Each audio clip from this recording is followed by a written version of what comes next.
Yo, what's up? What's up? This is gonna be a short lunchtime one, and you know what? The I saw the craziest tweet today that's going viral, and I thought it was interesting because it was the exact thing that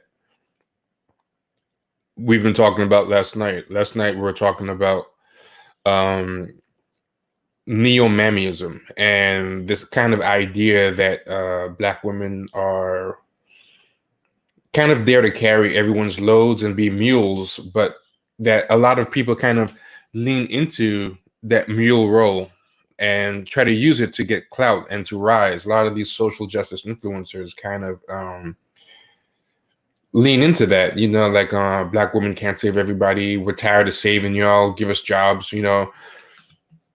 So I saw this crazy tweet that happened today that kind of went viral. But my thing is, I feel like a lot of people need to stop leaning into this shit because that's one of the problems I think people don't acknowledge is that people lean into this stuff a lot, and then you kind of give these people a little bit of room to do this stuff, and then they get mad later when these tone deaf racist people take it to the next level. And we talked about this last night with that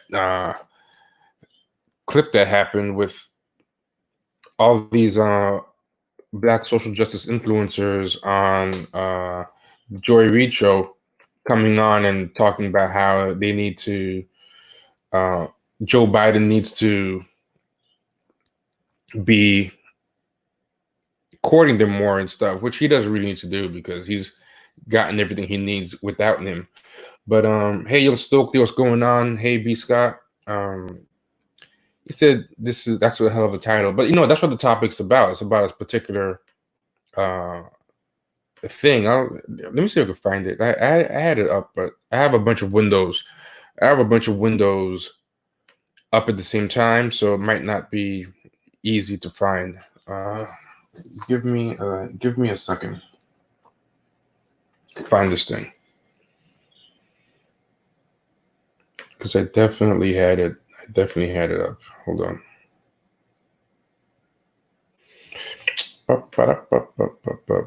But yeah, how's everybody doing with this quarantine?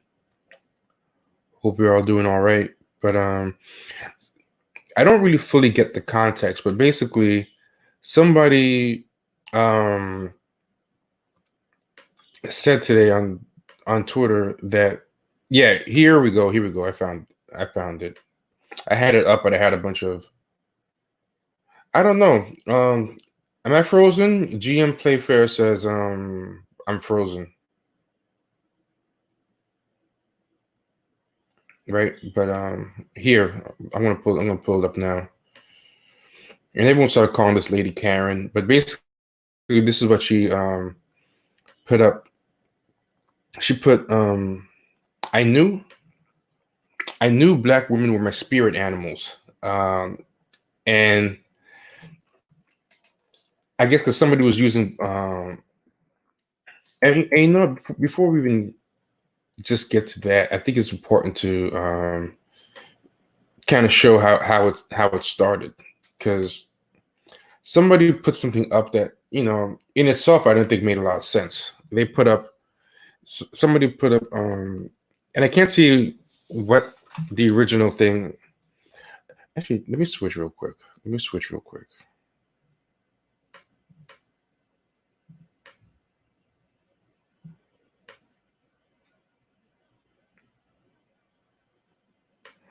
Because it works better in context if you see it. But this is what was originally put up. So somebody was putting something up about, that's Southern Woman 101. That's Southern Black Woman 101. When my grandmother died, she had over 90,000 in her bank account. My father was pissed she hoarded all that money while using his retirement check to pay bills. We were taught to save money on the sly and don't put his name on your life insurance. And she put, I knew black women were my spirit animals. So this guy was just like, there's this thing that everyone does whenever you say anything good or whatever. They say, oh, black people been doing that, or more recently with this need to kind of isolate black women for praise and kind of push black men to the side. It's like black women been doing that. Black women were ahead of this.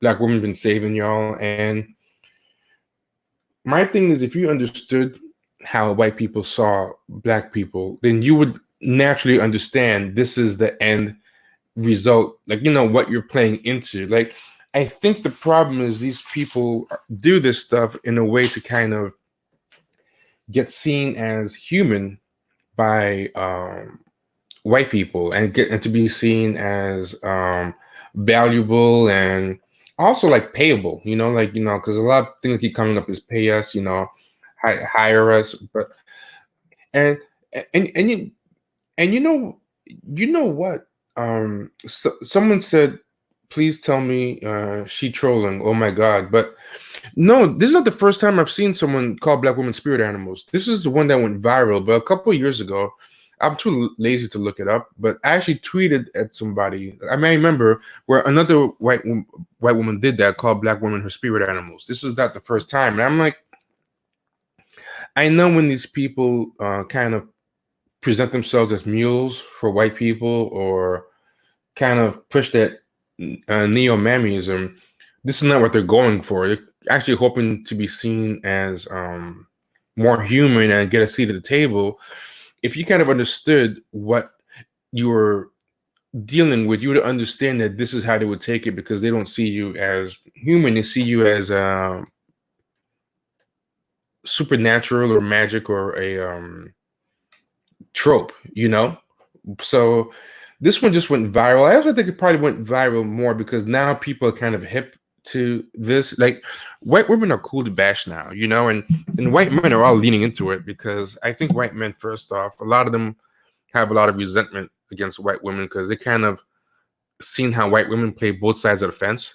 How they cash in on white supremacy and whatever, but they also get to play the oppressed card too. And when white women play the oppressed card, what they do is they throw white men under the bus to do it. Like, hey, we're not like them. We're the good ones, But then they'll still be marrying white men, inheriting their money, expecting white men to save them and support them. So I think there's a lot of white men who are kind of like, good, you hold this. I'm not sticking up for you because you were never sticking up for us, So yeah, a lot of these white men are just like, hey, good. I'm glad this is happening to y'all, and this is so this is more of it. She goes on and says, I knew black women were my spirit animals.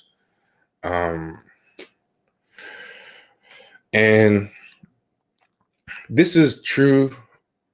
Something else that happens, right? This woman, somebody said, hopefully she'll come back and see all of this and realize her error. We can hope. Be, and instead, she just kept doubling down. The woman kept doubling down on it.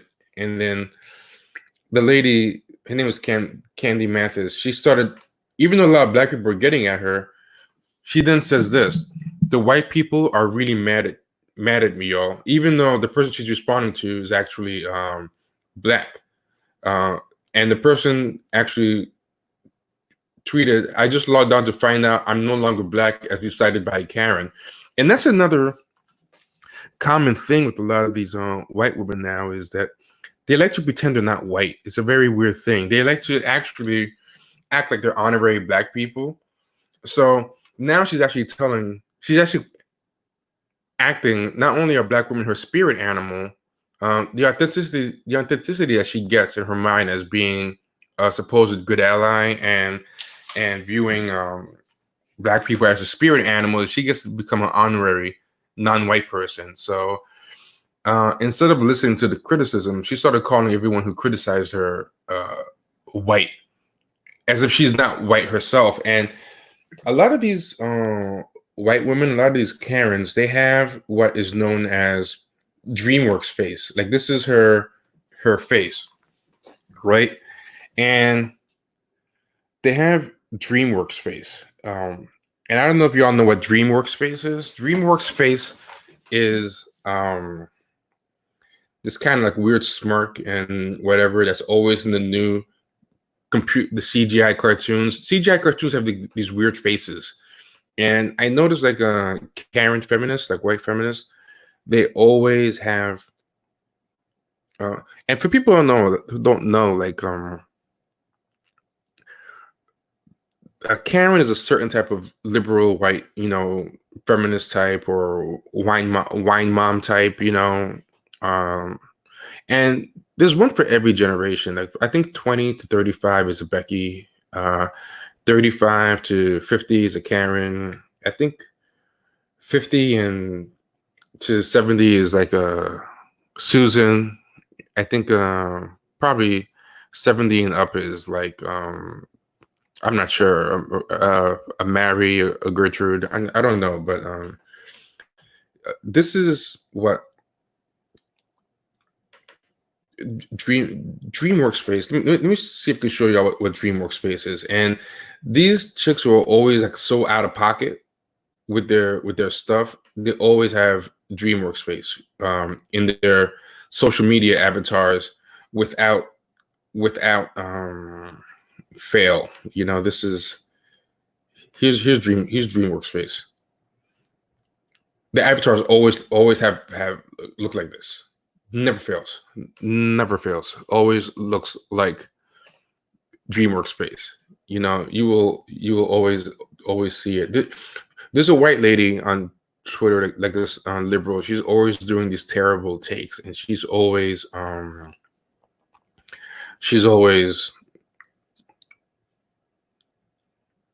has that smirk. The smirk is a big one, and also looking off to the corner is another one as well. Like, where they're like have a smirk and they're looking off into the corner for some reason.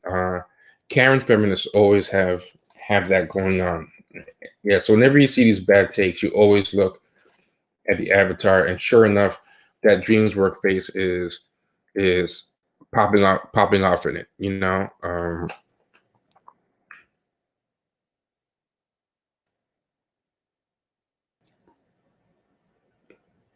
Like I'm going to show you another example.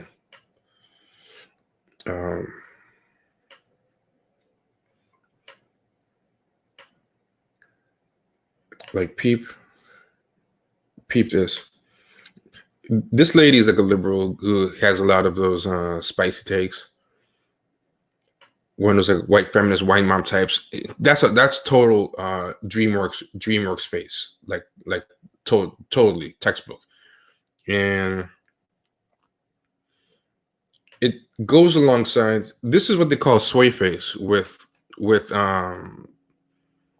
white male liberals, especially like male feminists. They all have like this soy face thing, and soy face and DreamWorks face, like they naturally appear together in the wild. Like whenever a soy boy type of guy is married with that face, this is usually his wife's social media profile. Like they naturally pair together. It's like red wine. It's like red wine and red meat. They'll always go together. And that type of lady is the type of lady who says all this stuff like, black women are my spirit animals. She probably tweets about anti-vaccine and stuff like that.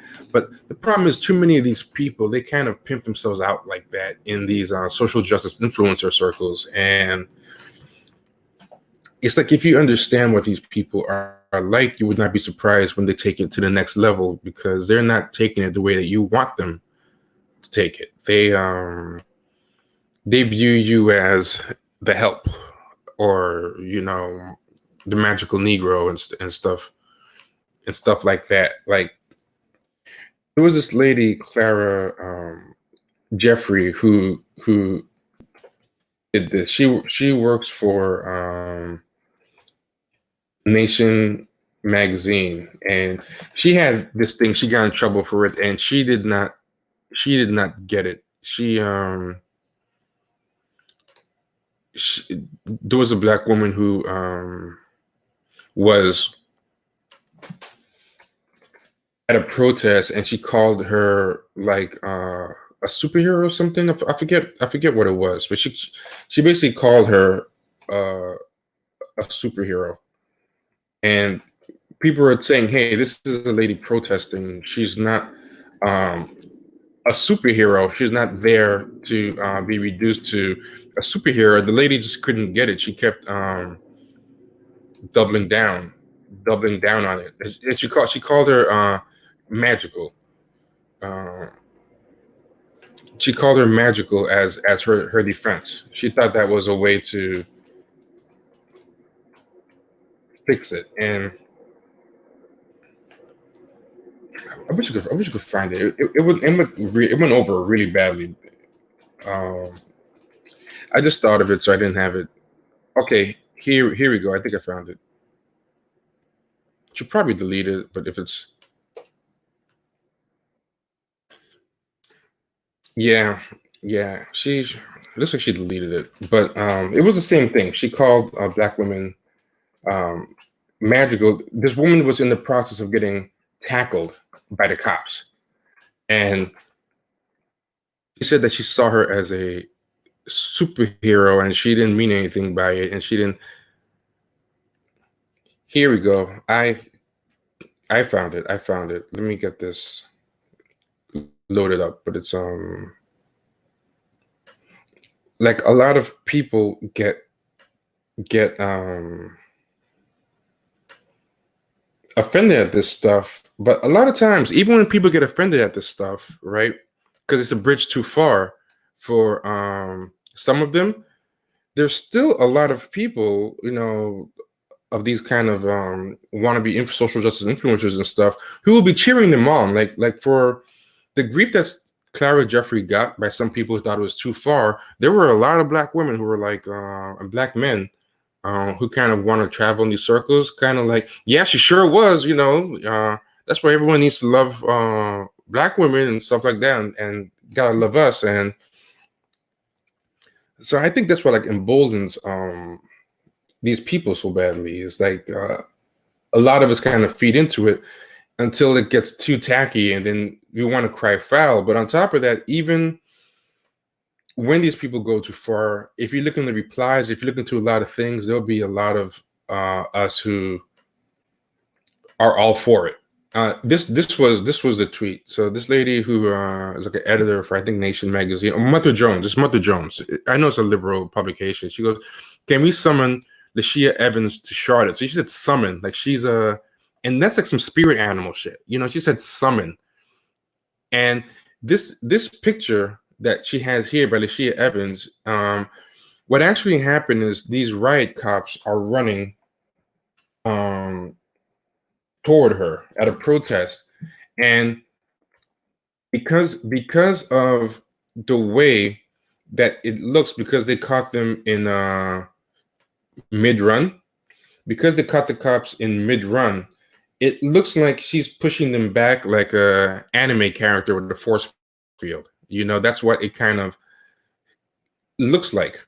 But that's just like a split second. So it looks like her hands are out, and she's forcing the guy back. But that's just that moment. What happens immediately after is that they grab her and walk her away and arrest her. They basically violate her and brutalize her. It's not something to romanticize. It's a unfair reality that she shouldn't have to do. She should not have to be subjected to that. That's not a system of justice. That's not how things should be. But yeah. But instead of like seeing that, Clara Jeffries is saying, "Oh, she was doubling down." She goes, "Hey, I didn't mean anything bad by it. I just, see her as a superhero." This is how uh, Clara Jeffries, even when called out, tried to play it off, right? GM Playfair said her key is strong. Yep. Like in her mind, she's throwing like a fireball. So This guy, the Shrillist, says, "This is real life. That's a real black woman risking her life, and there are real black people dying. This isn't a game." And she goes, "Who's saying it's a game? She's amazing." And Clara Jeffrey says, "You can't understand how it's gross to say that a black woman should be summoned to face down state violence." And then this clueless woman says, "I meant it in a superhero slash magical way because she seems all powerful. Sorry for the offense." You know, so yeah, did that post come on? Did that post come on the screen? I wasn't checking. I don't know if that post came on the screen, but in case it did, let me put it up one more time. So this was the exchange. You know, she goes, I meant it in a superhero slash magical way because she seems all powerful. Sorry for the offense." And she kept going. Like, people kept telling her, "You're still doing it. You're still reducing her to this weird thing that and yeah, it was ridiculous. But I want to show y'all something else too, right? Because it's all about how the picture looked in that split second. So in that split second, the picture looks like this, and you see how, because of the way the guy's foot is and the position they're in, it looks like, she's pushing them back with her uh, key. If your mind's predisposed to think that way, like when I looked at it, I didn't think she was pushing them back at all. It just looks like they're about to get her, but like a split second later, what actually happens is this. What actually happens is they just, this all happens in a matter of seconds. They swoop in, scoop her up, and scoop her back out. And this is like the real reality of what happened, you know? And she shouldn't have to deal with that. She shouldn't have to put that.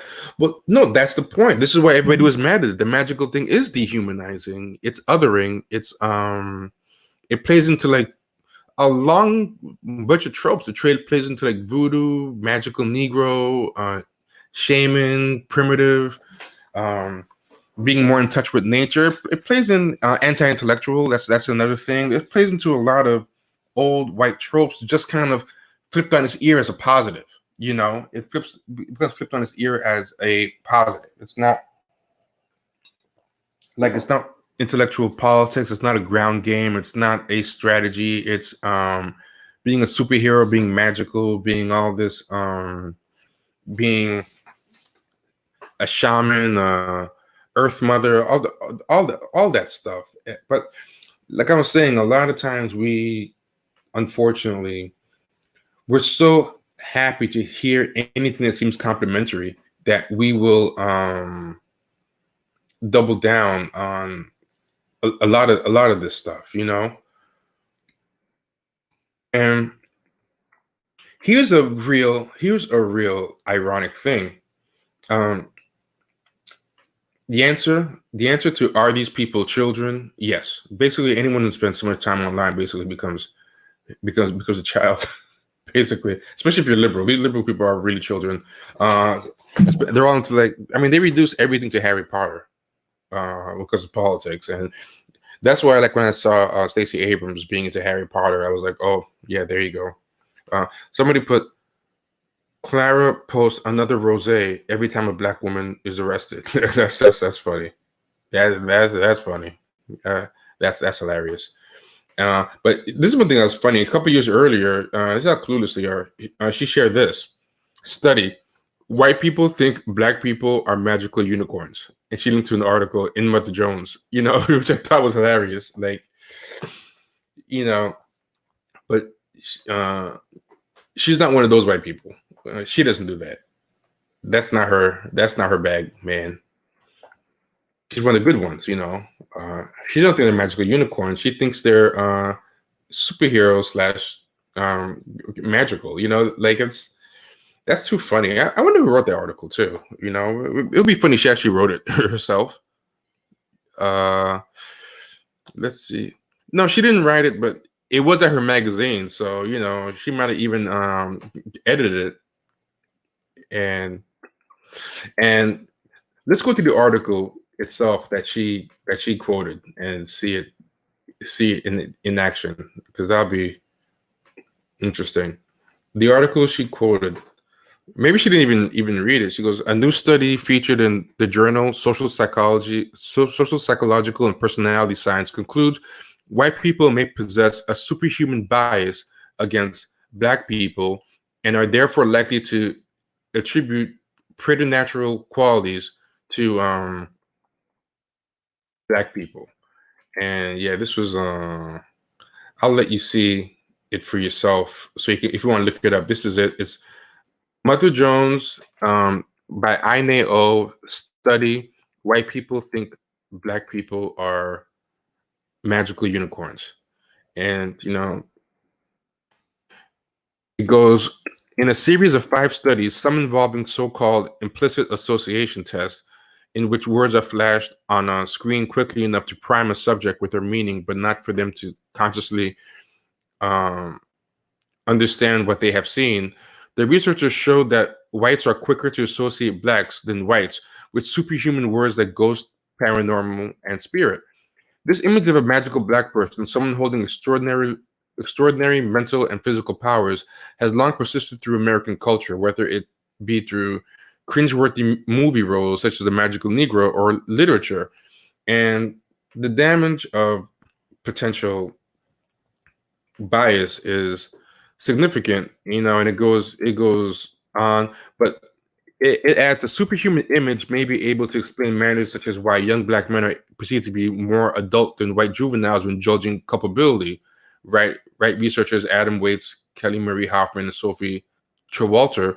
If true, such a perception could outline the overwhelming racial disparities seen in prison systems throughout the country. But if you notice, a lot of times when they talk about Mike Brown, they always make him sound like a supernatural Hulk, and that or Tamir Rice, and they make it seem like he was like a scary brute and just a little 12-year-old kid. Like they kind of works in a brute way too. They see you almost as like a supernatural superhero, heroic like Hulk or Juggernaut type sometimes too. Um, This bizarre phenomenon could even have contributed to the immense hope Americans placed on Barack Obama in 2008. As the Boston Globe recently pointed out, back in 2007, David Ehrenstein, a pundit, described Obama's campaign as such. Like a comic book superhero, Obama is there to help. Out of the sheer goodness of a heart we need not know or understand. It's like, we're here to save you type of thing. For as with all magic Negroes, this is what the article actually said. For as with all magic Negroes, the less real he seems, the more desirable he becomes. If he were real, white people couldn't project all his fantasies of curative black benevolence on him. Yeah, and so that was an interesting article in and of itself by David Ehrenstein in the Boston Globe. So yeah, and that's kind of a problem, is that a lot of black people unfortunately buy into this we're here to save you thing, and even try to like basically monetize it. That's what these social justice influencers, that's what their whole gig is. Somebody said Harriet Potter. That's exactly what I did see it. Harriet was like that. They turned Harriet into a magical Negro. Like if you watch a Harriet movie, they basically reduced her activities to superpowers. She basically was a superhero, and they use that over and over again. Google Harriet superhero, and the actual creators of it leaned into that. They said we want to do her as a superhero, and they made her her resistance and something as a type of superpower. And this is something that they actually said that they did on purpose. It wasn't like just white people reading into it with their racism, even though they would have done that anyway. But the creators, Casey Lemon, and the people involved in it, realized that people kind of wanted to see this, and they leaned into it, because that movie was really made for white people, not really for black people. So yeah, so if you Google stuff like that, we did a show on it. You should look it up, because I had all of it. I had all of it in in there, you know.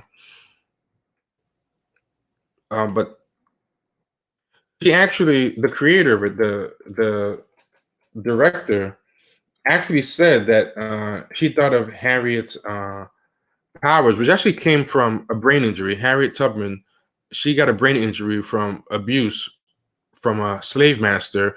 So she had kind of hallucinations throughout her life, but it wasn't like the hallucinations were what made her or helped her get her freedom or get or do the courageous things that she did or do her resistance. They were just an unfortunate side effect that she had that she had unfortunately. But peep this, right?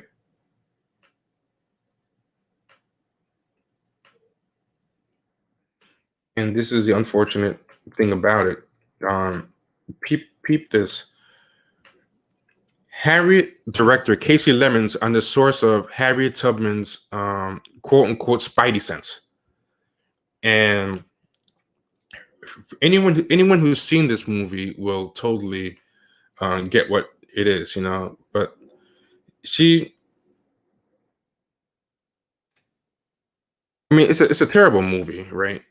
But it says Lemon spoke to Slate about Tubman's God-given spidey sense, and she I want to get the actual quote. Like the phrase that came to mind describing her powers watching the movie was spidey sense. I'm not. This is the interviewer asking this. So these are two children talking together because the journalist is a child too. Because she's talking about, tell us about in the movie her powers are really cool. Like you're talking to her like talking about a Marvel movie. Well, the movie's actually made like a Marvel movie, so it makes sense that the journalist would see that. But the fact that the journalist buys into it uncritically and perpetuates it instead of being the adult in the room is really there's no adult in the room in this conversation. And then this is the serious question by the journalist. Did Harriet Tubman have a name for her power? And did you have a name for her power?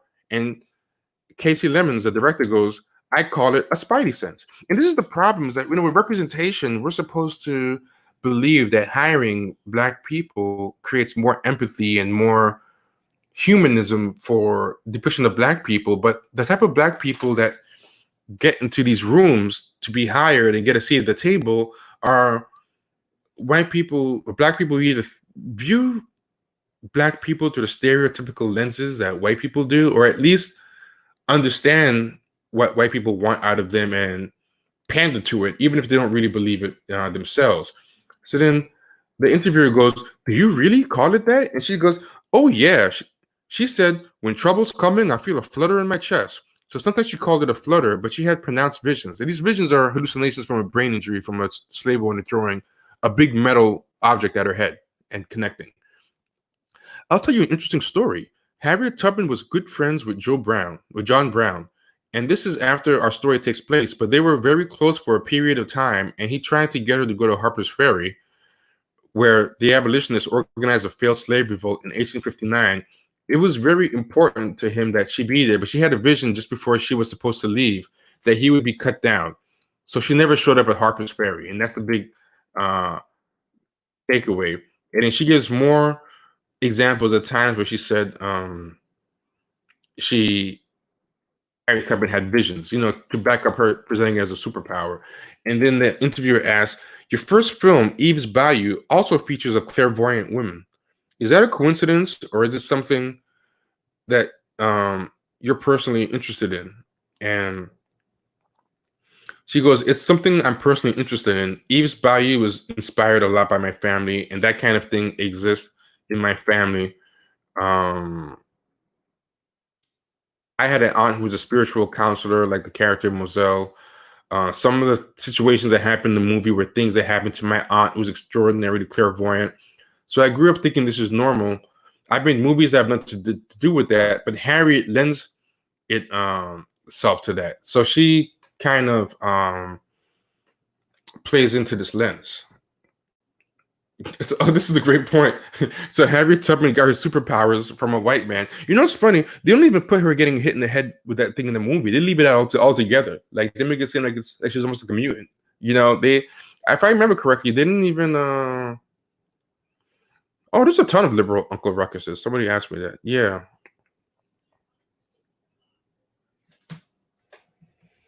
And this is true too. She also hinted at the idea she was trying to make her Harriet Potter movie more palatable to whites by decentering the actual slavery and white abuse from it. Um, Almost right, but not true. She didn't hint at it. She straight up said it. We have a clip to it in our episode on Harriet Tubman on the movie. If you go to Champagne Sharks, I don't remember if it's a patron only episode or a free one, but on our show. But regardless, you should be a patron anyway. Go to patreon.com/champagne sharks. And you get back episodes and all types of extra stuff. And also listener only episodes. And also, if you just appreciate what we do and the insight we drop, even if you just want to show us some love, just do it for that reason. Even if you're not into like listening to all the back episodes, just do it for that, right? I don't remember if someone asked her about it or she just volunteered it, but she straight up said that, and we had a clip of it in the show. I'm pretty sure. So yeah, she definitely, Casey Lemons definitely said that she's decentered the white abuse because she thought it would not be a feel good thing to have too much white slave master abuse in a movie by Harriet Tubman. Go figure. Yeah, but a lot of these people lean into this magical Negro thing, and then they want to cry foul that these liberals do that. But it's like the scorpion and the frog. Like that's what it's doing. The liberals doing what the liberal does. That's what. And it's funny that Clara Jeffrey. It's funny that Clara Jeffrey once posted an article about white people seeing things as magical, but then did it herself because a lot of white liberals think they're immune to being racist. And being racist is something for white conservatives and Republicans and people who don't read Roxane Gay, So, they have a blind spot of it when it comes to themselves. It's very, very pathetic. But I saw this today, and this is very typical. Somebody posted this today, right? This is what I'm talking about. This kind of mercenary attitude that a lot of these social justice minded people have. These social justice influencers about social justice for clout. This guy, I'm not sure who he is, but maybe he's a nice guy or whatever. But I just don't like this tweet, and too many people think like this.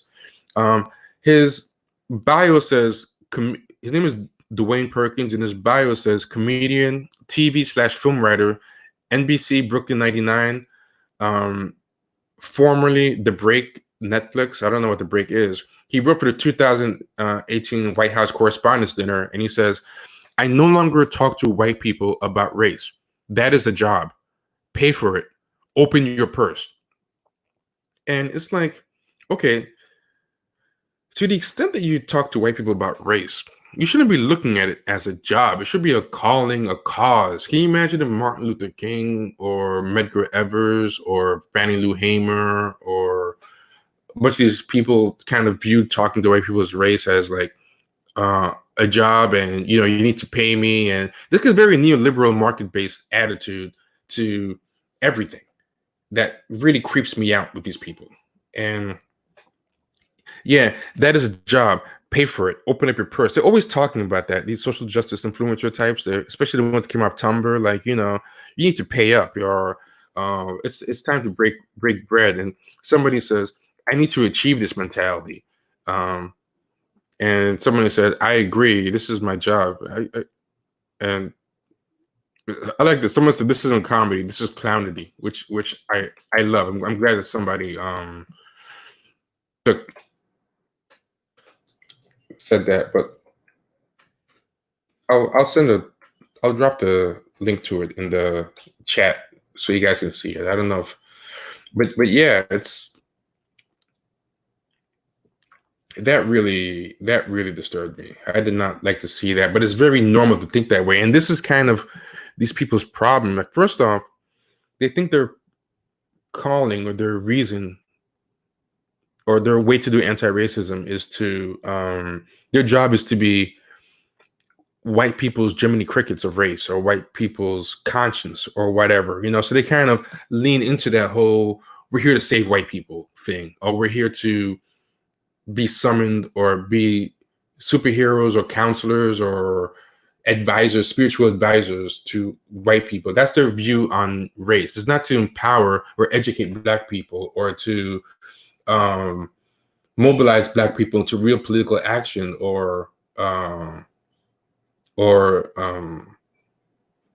whatever. See, but this is the problem, right? Someone said, I don't think I agree, but I definitely know the feeling of exhaustion trying to talk race with white people.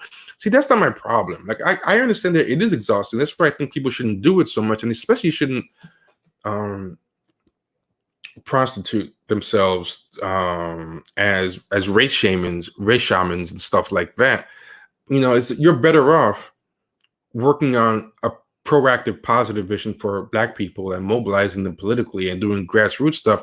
But there's a scene in Mad Men, right, where if anyone has seen Mad Men, there's a season where this character Pete wants to get this other character Joan, a woman who works in the office, to sleep with a client,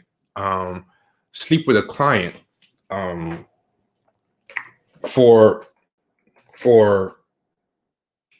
money to get the account. And Joan makes a very big misstep in this. She does a very big misstep, and what she does is, while talking to Pete, she gets offended. What she says is, she goes, we want to know what it will take for you to sleep with this guy. And she gets offended. She goes, you can't afford what it would cost. And when she says that, Pete smiles, and he knows that he has her, because he realizes, you didn't say you would never do it. You said you can't afford it. So then once she said that, he realized it was a matter of price, not principle. So he smiled and he walks out of the room, and he knows she has a price. Her problem isn't the principle that she has a problem with doing it. Her problem is that she doesn't think that we can make the price. And eventually, later in the episode, they actually do find her price. They actually do find her price, and she ends up sleeping with the guy. And that's what this guy is doing. He's not saying he's against the principle of the thing. He's saying it's a job, pay for it, open up your purse. That's a very different thing. So he's not saying that he's tired of doing it. He's saying he's tired of not making enough money at it. It's a very mercenary attitude. And that's my problem with these people, is that they lean into this saviorism complex with white people, selling themselves as saviors, and their only problem is what the price is, negotiating the price. So I agree with your System 420. I just don't think it's where he's coming from. But on the surface, it looks that way. That's why a lot of times what these people say is appealing, because on the surface, it kind of looks like something based in reality that's sensible and principled. But when you peel past it, and she goes, and yeah, it's a neoliberal take on race relations, So yeah, like that's my big problem with them in a nutshell. That's my big problem with them in a nutshell. But I wanted to post something else as well, because peep this, and this is what I mean by a lot of these people don't really have. When I was talking about how Casey Lemons and who did Harry and a lot of these people, they kind of have the same negative view or stereotypical tropes of Black people that their white liberal friends have. they just try to sell themselves as the manager or the Negro whisperer, or the manager of Black people, or the liaison or Negro whisperer to Black people, and kind of weaponize these tropes for themselves to monetize them, for money, because all they think about is the money they could make and whatever. Is I saw this thing the other day, right? It was on Twitter, and I'm gonna put it up real quick. This is what we're gonna end on, because my lunch break's about over. But this is what we're gonna end on. But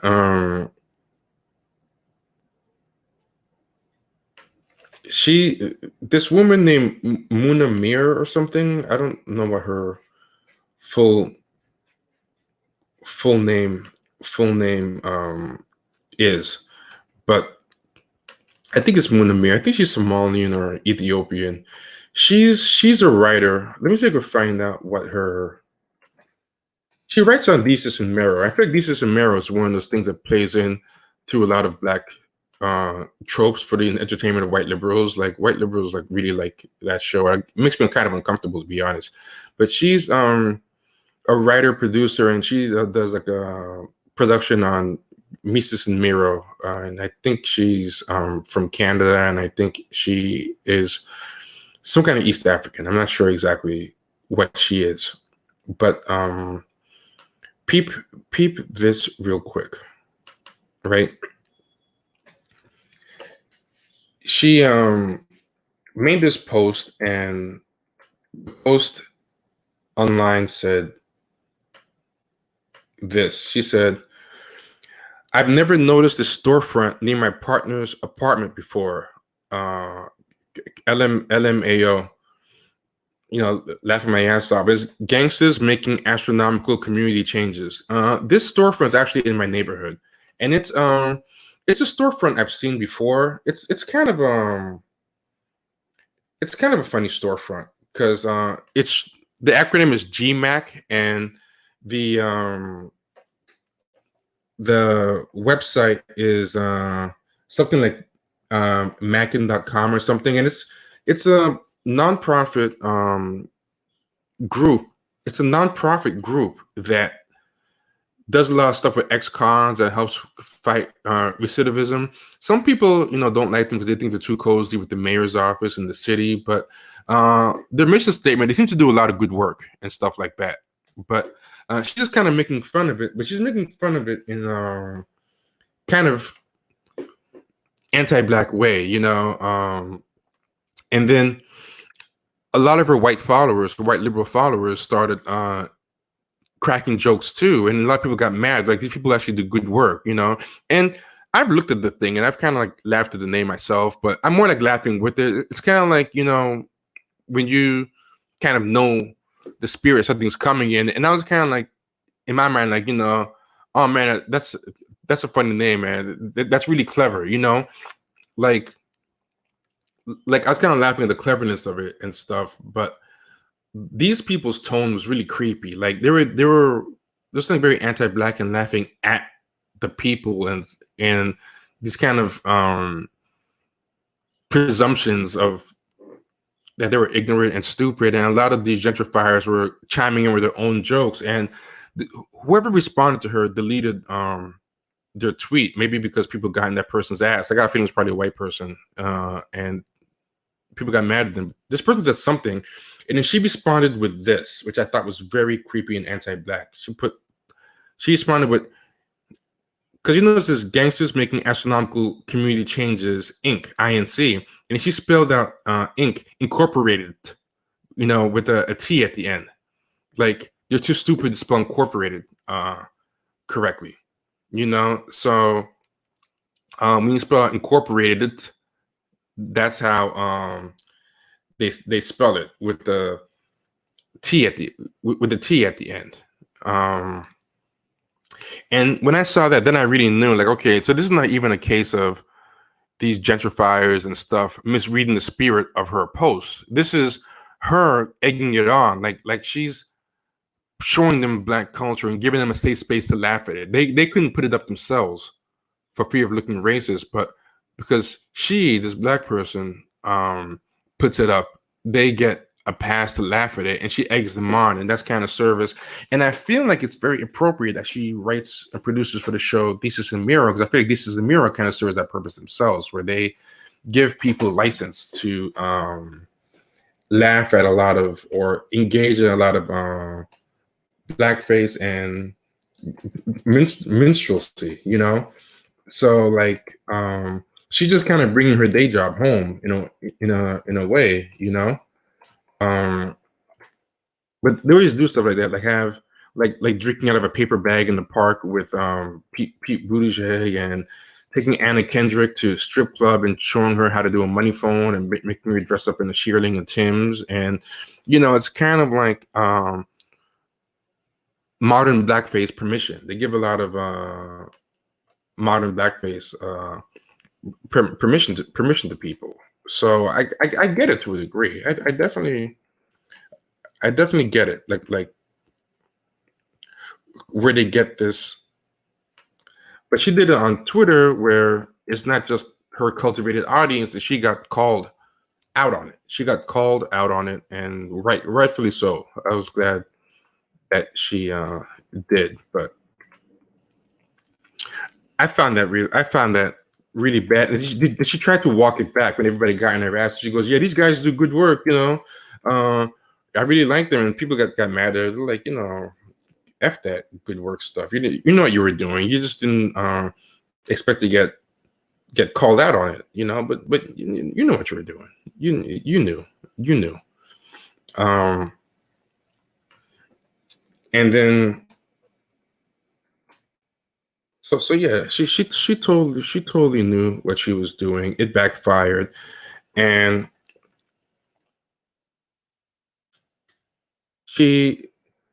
someone else did this, like more of these celebrity black types, so what we call new black sometimes, joined in, and one guy put this up, which I thought was especially bad.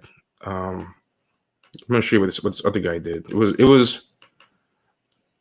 It was really bad, and I feel like Issa Rae, when she's doing those hood raps in the mirror, kind of taps into this same energy on Insecure.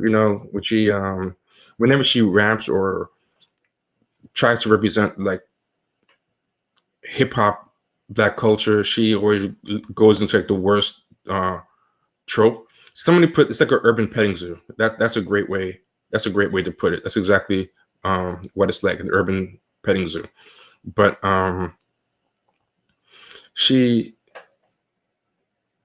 this thing came up.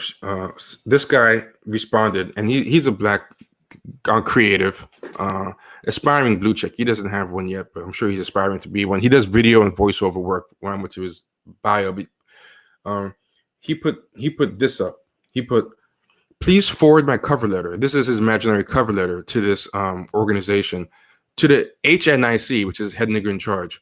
"What up, though? Your boy is highly efficient, enterprising, and hardworking as a mug. My background is in language arts with a minor in early 2000s Ebonics. I know how to juggle tasks and pick up slacks as needed. Holla back, AG." And I'm like, that's really effed up. That's really super disrespectful, and somebody tweeted this, someone named who goes by actual Braxton on Twitter tweeted this, and I thought it nailed it. They said, "I remember in high school, me and my friends were walking down the hall, and our white English teacher started doing quote unquote hood gesticulation, saying, 'What up, dogs?' being obnoxious. The way I felt then is how I feel whenever new blacks even breathe in my direction." And that's exactly what it is. It's just like the white person doing Ebonics. And these people probably grew up with these white people. They're comfortable. They make white people comfortable. They probably laugh at these things. They probably perpetuate them to make white people laugh, or they probably go above and beyond even what the white people are comfortable doing, and give them the green light. But yeah, this person like totally nailed it. And yeah, so basically what I'm saying is I think we have to look at ourselves a lot and how we give a lot of these people permission implicitly to kind of overstep and get comfortable. Like the spirit animal thing doesn't come out of the blue. There's a lot of steps that happen before that, but also I guarantee you, even after she said that, there were probably a lot of Black people in the replies that were agreeing and egging it on, and saying like, you're damn right. That's how we do. Praise be to Black people or to Black women. And yeah, someone said it's like an urban petting zoo. Yeah, this is exactly what it is. And I'm telling you, there's a lot of POC and Black Karens. There's a lot of POC and Black shit libs and stuff like that. You can't just assume people are on your side. So yeah, that's it, man. Make sure to comment, like, subscribe, especially like, it takes 10 seconds to like. Go like the video right now before logging off. Go to patreon.com/champagne sharks and do that. Comment, like, subscribe. Go to patreon.com/champagne sharks. And also for people who like Twitch, you should know we simulcast on Twitch. I primarily address YouTube because like 80 to 90% of the people in the live chat right now are from YouTube, but it's not that I don't show Twitch love, it's just that most of the people here are from YouTube, but I want more people to be watching us on Twitch. I like how Twitch is a lot more lax with the copyright stuff and less uptight and everything. So definitely watch on Twitch. Plus it helps us get our affiliate status if more people watch the stream on Twitch as well as on YouTube. So yeah, so y'all on Twitch, I got love for y'all too. It's not just all about YouTube, And with that, everybody be good. Enjoy your day. Peace. Love y'all.